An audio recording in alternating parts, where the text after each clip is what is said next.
पूजनीय मातृशक्ति, मुनिगण, आचार्य महानुभाव, ब्रह्मचारीगण, भाष्य भूमिका वेद विषय विचार, देवता विषय चल रहा है। कल मन आदि इंद्रियों को भी देवता कहा कि ये भी देव हैं, और स्तुति के विषय में बताया कि स्तुति किसको कहते हैं। गुण दोष कीर्तनम भवति, जो गुण है गुणों को गुण कहना और दोषों को दोष कहना, ये स्तुति है। आगे चलते हैं। तद्वत् अन्यत्रापि विज्ञेयम्, ऐसे ही दूसरी जगह भी जान लेना चाहिए। परंतु अयम नियमः कर्म कांडम प्रति अस्ति, ये जो नियम है कर्म कांड में ही है। उपासना कांड, उपासना ज्ञान कांड यो हो, कर्म कांड से निष्काम भागी अपि च परमेश्वर एव इष्ट देवो अस्ति। उपासना और ज्ञान कांड दो हैं। उपासना और ज्ञान कांड में एक दिया कर्म कांड से निष्काम भागी। उपासना और ज्ञान कांड में तो परमेश्वर मुख्य है ही, और कर्म कांड में भी वो मुख्य कैसे है कह रहे हैं, निष्काम भागी अपि परमेश्वर एव इष्ट देवो अस्ति। जब हम कर्म कांड करते हैं अर्थात निष्काम कर्म करते हैं उस कर्म कांड में, तो उस भाग में परमेश्वर ही इष्ट देवता है हमारा। कस्मात्, क्यों? तत्र तस्यैव प्राप्ति प्रार्थ्यते, उस निष्काम करने में उस परमात्मा, वो परमात्मा ही प्रार्थित है, उस परमात्मा की ही प्रार्थना होती है। यश्च तस्य सकामो भागो अस्ति तत्र इष्ट विषय भोग प्राप्तये परमेश्वर प्रार्थ्यते। और दूसरा जो सकाम कर्म है कर्म कांड में, वहां भी कह रहे हैं कि सकाम भागो अस्ति, जो सकाम भाग है तत्र इष्ट विषय भोग प्राप्तये। सकाम कर्म इसलिए करते हैं कि हमें संसार के इष्ट भोग मिले, उत्तम से उत्तम भोग मिले।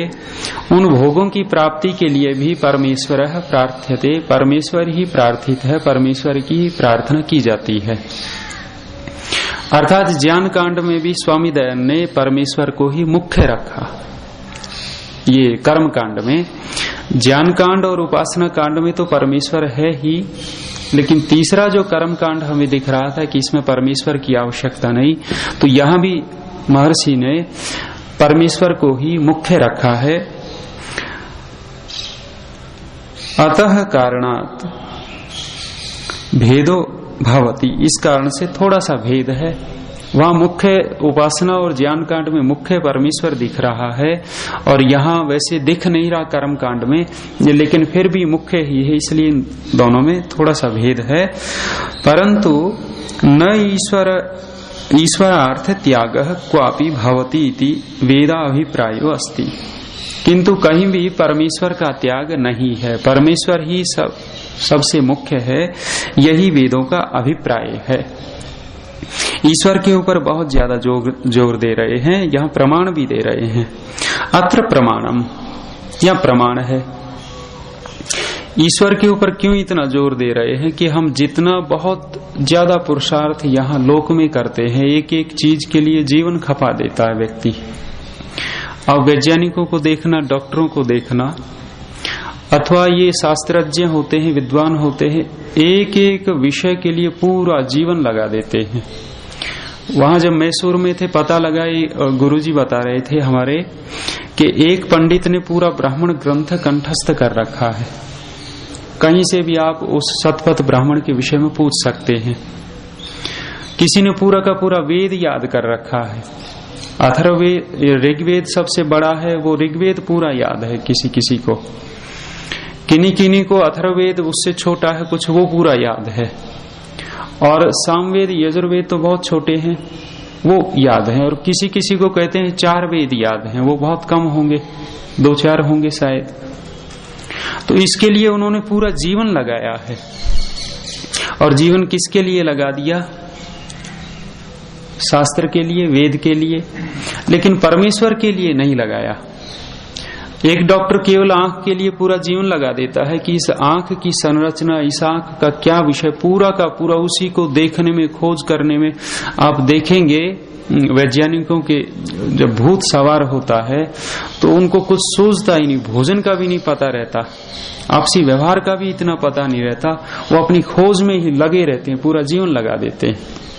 बहुत अच्छी बात है, लोग को कुछ न कुछ दे के जाते हैं, लेकिन ये ऋषि दयानंद कह रहे हैं कि सबसे ज्यादा जो महत्वपूर्ण है वो ईश्वर के विषय में लगाना चाहिए।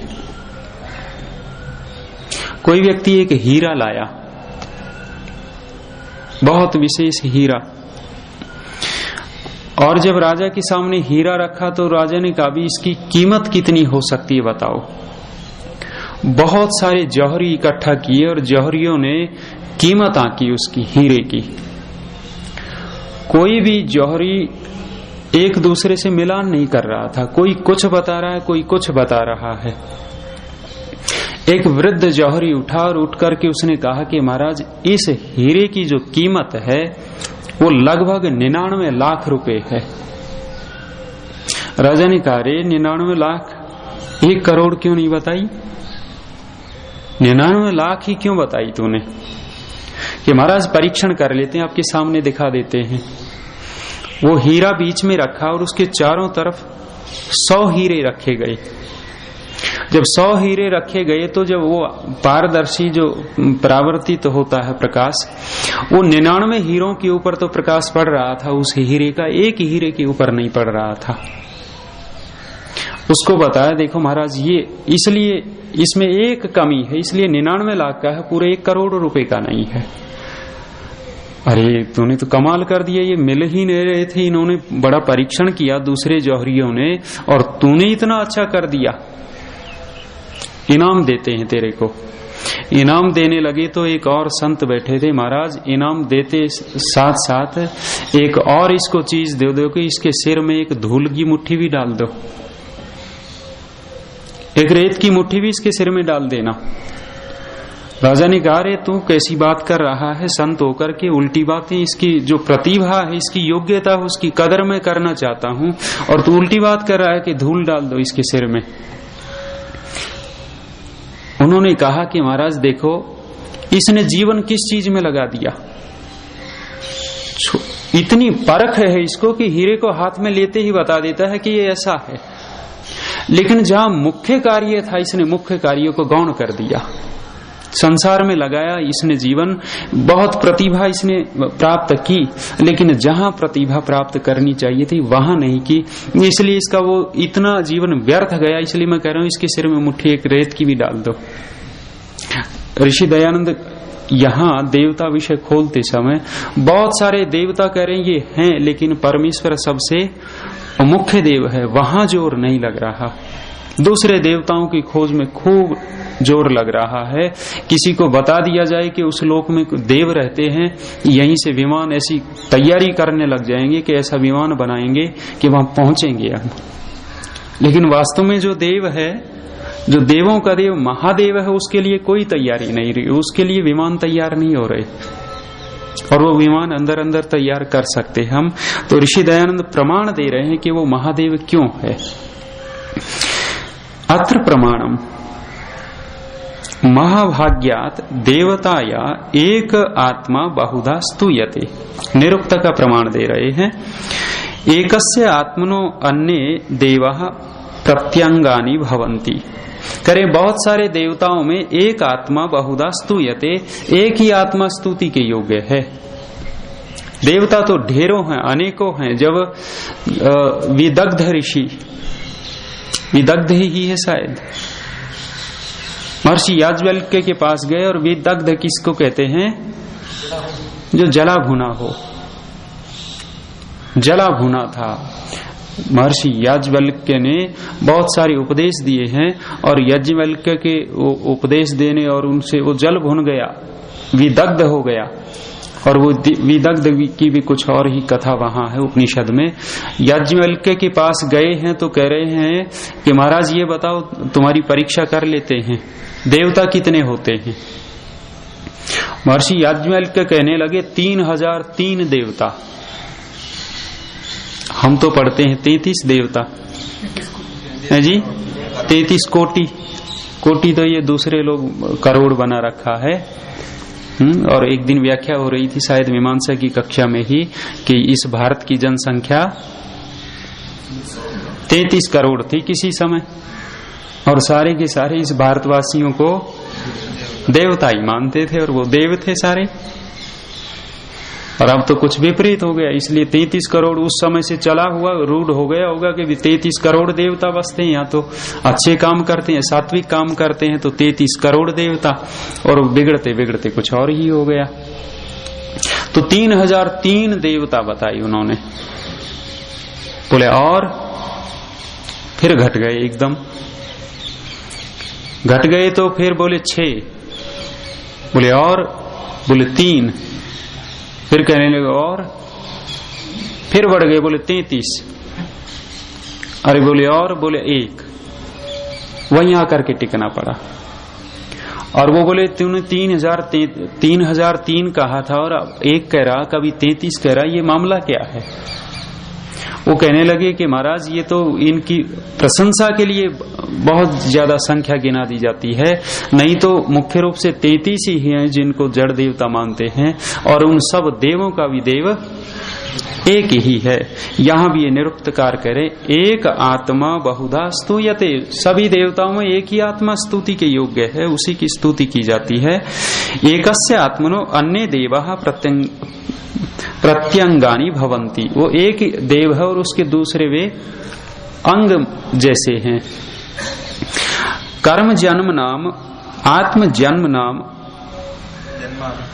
जन्मा नाम, कर्म जन्मान, ठीक है धन्यवाद। कर्म जन्मान आत्म जन्मान आत्मा एव एषाम रथो भवति, आत्मा अश्वा आत्मा आयुधम आत्मा एष एव, क्या है आत्मा एष वही आत्मा, वही होना चाहिए। सर्वम देवस्य, उसी आत्मा को, उसी देव को ही सबसे बड़ा इसमें ठहराया। कर्म जन्मानाम और आत्म जन्मानाम, आत्मा एवं ऐसाम रथो, एक कर्म जन्म हो गया, एक आत्मा जन्म हो गया। इन दोनों में जो आत्मा है, जो परमेश्वर है, वही रथ है। रथ माने सुख प्राप्ति का साधन, साधन होता है ना, करण होता है। करण से हम साधन से कहीं भी आवागमन कर सकते हैं सुखपूर्वक। भवती आत्मा अश्व, और आत्मा ही अश्व है। अश्व भी ऐसा ही गमनशील है, आगे पढ़ेंगे, महर्षि दयानंद का भाष्य इन्होंने किया है ऋषि ने। आत्मा आयुधम आत्मा ऐसा एवं आत्मा, और कह रहे आत्मा ही वो परमेश्वर ही आयुध है। आयुध माने मंत्र बोला ना, पितर ईशव, ईशव माने बाण, वो परमेश्वर ही ऐसा बाण है कि सबको छिन्न भिन्न कर देगा जितने भी दोष हैं। तो आत्मा सर्व देवस्य देव, वो आत्मा ही सब देवों का देव है। ऋषि दयानंद का पढ़ते हैं, देखिए। सर्वासाम व्यवहारो उपयोगी देवता नाम मध्ये आत्मन एव मुख्यम देवता त्वम अस्ति। करें सभी व्यवहारों में उपयोगी देवता नाम, जो उपयोगी देव हैं उनके मध्य में, बीच में आत्मन एव मुख्यम देवत्वम अस्ति, आत्मा ही इन सब में मुख्य देवता है। कुतः क्यों? आत्मनो महाभाग्यात अर्थात सर्वशक्तिमत्वात् मत्व आदि विशेषण वत्वाच्य।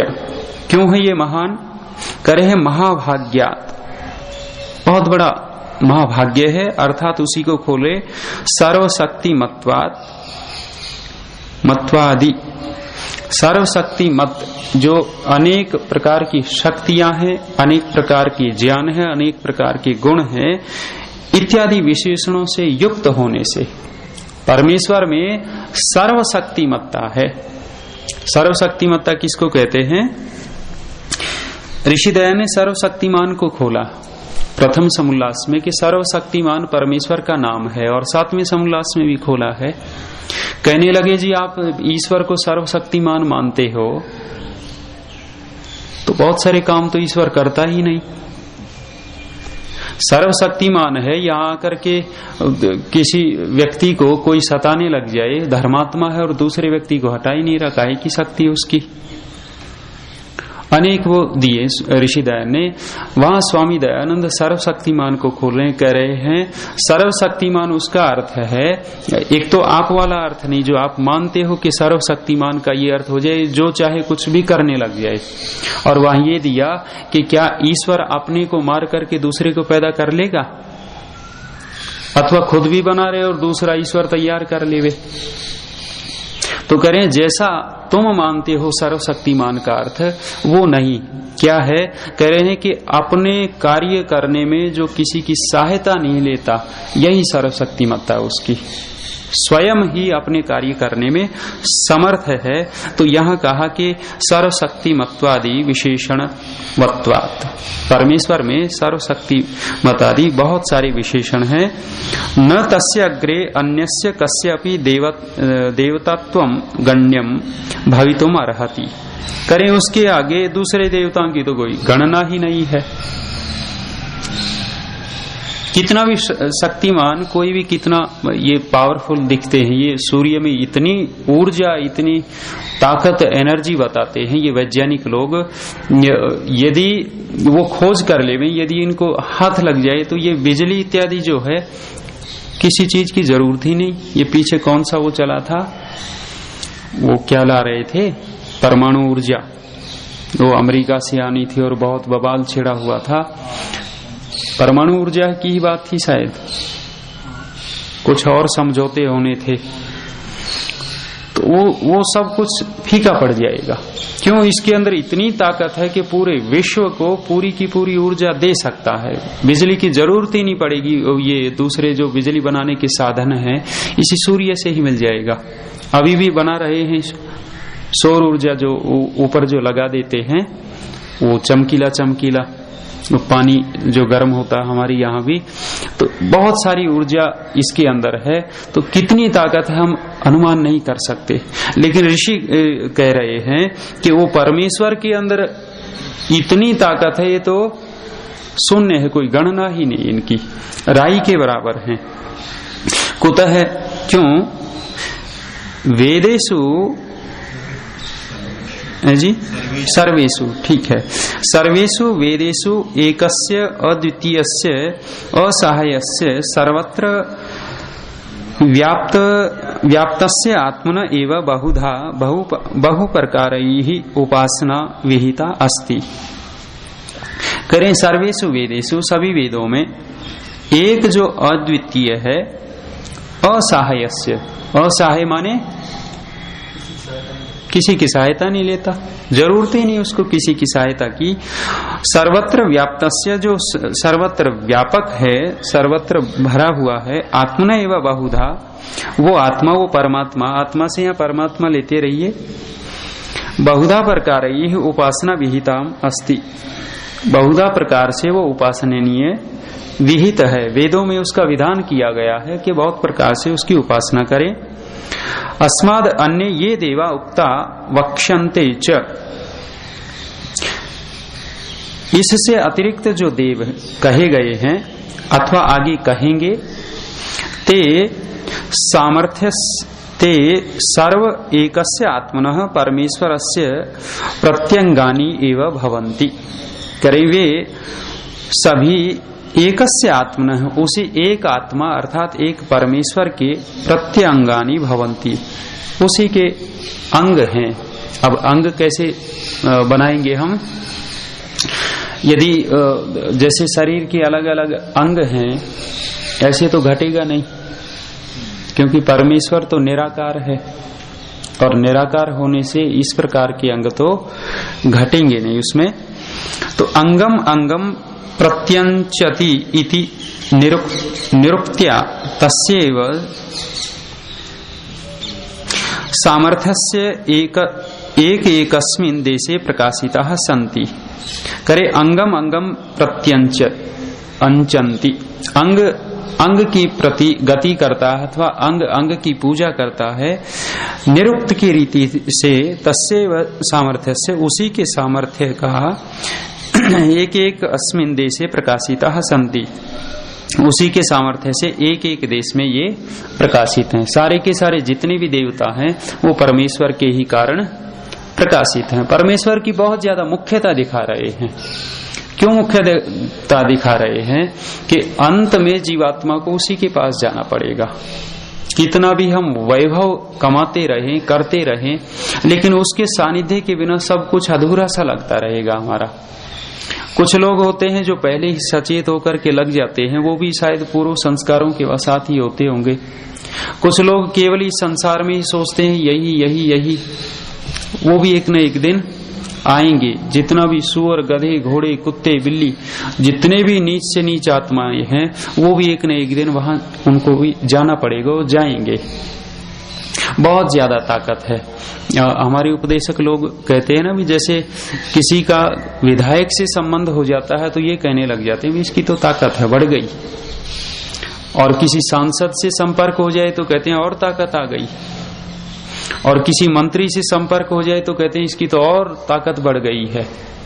और सीधा प्रधानमंत्री से ही संबंध हो, बहुत ज्यादा ताकत मान लेते हैं। ये तो साधारण यहाँ संसार की बात है, उसी को कितना ताकतवर मानते हैं। और यदि वो प्रधानमंत्रियों का प्रधानमंत्री उससे संपर्क हो जाए,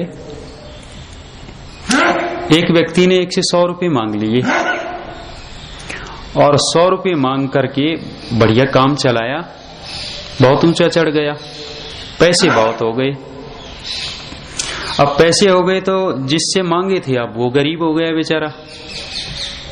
घरवाली ने कहा कि तेरे से वो लेके गया था, अब उसे मांग ला, अपने ब्याज भी देना चाहिए, मूल तो देगा ही देगा। वहां गया तो उसने कहा भी 100 रुपये लिए थे, वो 100 रुपये दे दे मेरे। अरे बोले कब लिए थे? आरोप लगा रहा मैंने लिए ही नहीं। उसने सारी स्थिति बताई, भाई तू ऐसा ऐसा था, मेरे से ऐसे लेके गया था। अरे बोला बहकारा मैंने लिए ही नहीं। ये बड़ा परेशान हुआ बेचारा। और परेशान हुआ तो उस समय के जो राजा होंगे उनके पास पहुंचे, जो भी मंत्री प्रधानमंत्री होंगे।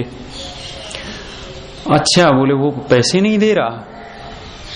बोले करना कुछ नहीं है, मेरी सवारी आएगी और सवारी निकलती है तो लोग देखने के लिए भीड़ उमड़ती ही है, बस इतना कर देना, तू वहां खड़ा रहना, मैं हाथी को खड़ा करूंगा और मेरे हाथी के ऊपर बैठ जाना बस थोड़ी देर के लिए।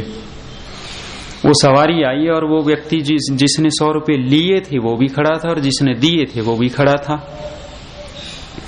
राजा ने सवारी रोकी और वो जो जिससे लिए थे वो उसको अपने पास में बैठा लिया हाथी के ऊपर और कुछ दूर तक ले गया, जा करके आगे उतार दिया।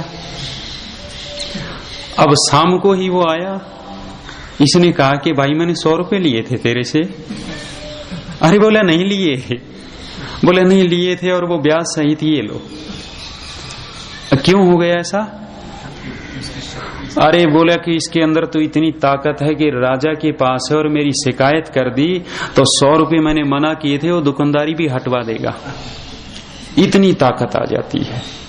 परमेश्वर के पास बैठते हैं बड़े बड़े लोग हिचकते हैं, झिझकते हैं, लेकिन बैठना कम हो गया। चलिए, ये मनोरंजन केवल इसलिए कि नींद ना आ जाए, इसकी आवश्यकता नहीं है। भवंती अंगम अंगम, ये हो गया, वो सारे देव उसी से प्रकाशित हैं। यतः कर्मणा जायन्ते तस्मात् कर्म जन्म नामनो यतः आत्मनः ईश्वरस्य सामर्थ्यात् जाताः तस्मात् जन्मानः च सन्ति। करें यतः कर्मणा, जिस कर्म से जायन्ते पैदा होते हैं, तस्मात् कर्म जन्मानो कर्म जन्मान से, यतः आत्मन ईश्वरस्य, आत्मन ये षष्ठी है, यहाँ भी आत्मन को वहीं खोला, ईश्वर का, ईश्वर के सामर्थ्य से जाता है पैदा होते हैं, तस्मात् आत्मा जन्मानाश्च संति, वो आत्मा जन्माना होते हैं। ये मेरी पकड़ में नहीं आ रहा क्या कहना चाह रहे हैं, आत्मा जन्मानश्च, ये और देख करके मैं बता दूंगा। फिर आगे कह रहे हैं, अथ एतेषां देवानाम आत्मा परमेश्वर एव रथो रमणाधिकरणम। करें जितने भी देवता हैं ये, इन सब का परमेश्वर ही रथ है, अर्थात रमण का अधिकरण है। रमण माने जी विचरण का अधिकरण है। इसी के आधार पर सारे के सारे देवता इधर उधर डोल रहे हैं, नहीं तो बैठे मिलेंगे। और कहा स एव अस्मा गमन हेतवः, वही उसका अश्व है। अश्व माने गमन का हेतु है, जो गति हो रही है, क्रिया हो रही है, उसी के कारण हो रही है। स आयुधम विजय आहवम ईशवो बाणा दुख नाशका स एव अस्ति। आयुध को खोला, वही आयुध है, अर्थात विजय को प्राप्त कराने वाला है। और कह दिया ईशव, ईशु को खोला, बाणा बाण है, और उसी को खोल दिया दुख नाशका स एव अस्ति। वही परमेश्वर बाण है, आयुध है, ईशु है। क्यों? वो दुखों का नाश करने वाला है।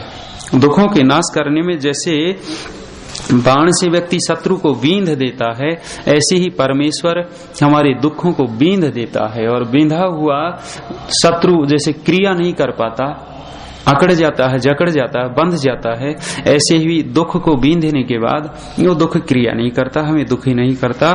तथा च आत्मा एव देवस्य देवस्य सर्वस्वम अस्ति। करें वैसे ही जो आत्मा है, परमेश्वर है, वो देवों का भी देव है, सब कुछ है वो। अर्थात सर्वेषाम देवानाम स एव उत्पादक धाता अधिष्ठाता मंगलकारी वर्तते। वही देव वो परमेश्वर सभी देवों का उत्पादक है, अधिष्ठाता है और मंगलकारी है। वही इनको उत्पन्न करता है, वही इनको धारण करता है, वही इनका मंगल करने वाला है, कल्याण करने वाला है। नातः परम किंचित उत्तमम वस्तु विद्यते इति बोध्यम।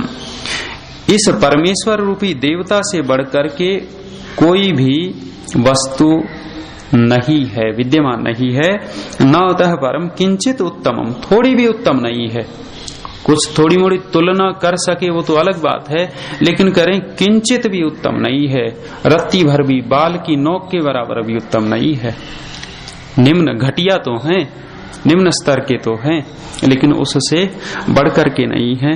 परमेश्वर का गुण कीर्तन स्वामी दयानंद देवताओं के माध्यम से कर रहे हैं। आज इतना ही। शांति पाठ।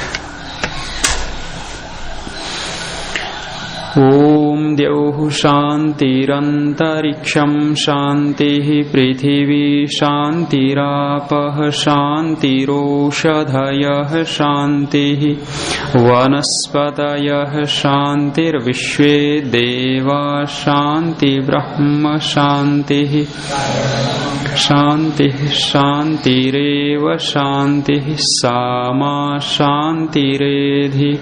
ओम शांति शांति शांति। सबको सुंदर।